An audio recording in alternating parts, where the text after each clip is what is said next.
Radio City Joke Studio, Joke Studio, Joke Studio. નમસ્કાર, radio city joke studio પર આપણે કિશોર કાકા સાથે બેઠા છે. એમના ઘરે જ બેઠા છે અને હવે મારે જવાનો ટાઈમ થયો.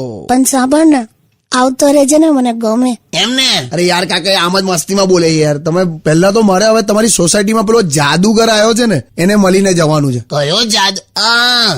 સમજી ગયો મેં.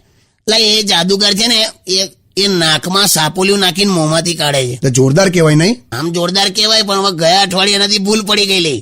નાકમાં સાપ તો ગાલી દીધો, પછી સાપ રસ્તો ભૂલી ગયો. પછી કઈ નહીં, ગમે તે રીતે સાપ તો બહાર આવે ને યાર. હા, એ તો આવે. તો હવે શું? હવે કઈ નહીં, હવે એ જાદુગરે નવી આઈટમ શરૂ કરી છે.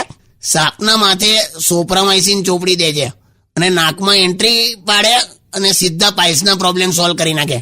એટલે જતા જતા મળી આવજે એને. ના ના ભાઈ, મારે હું કઈ મળું નહીં. મેં તો સીધો ઘેર ચાલ્યો. ગભરાઈ દીધો તમે તો. આવતા અઠવાડિયે મળીએ. By. Joke Studio, Joke Studio, Joke Studio.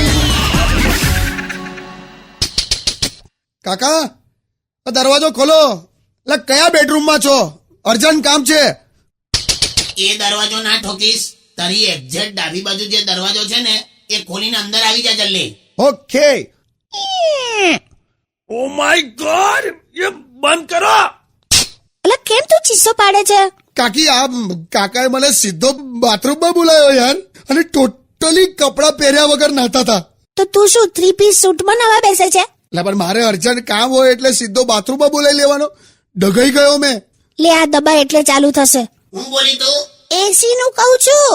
શાંતિથી બેસ, ચા મૂકું તારા માટે. છે કે ગયો? ઊભો જ છે.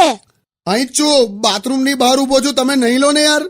મેં હું કહું છું, તે મને આવી અવસ્થામાં જોઈ જ લીધો છે તો સાબુ લગાડી આપને. હા, ગમે ત્યાંથી થૂકો છો. Joke Studio.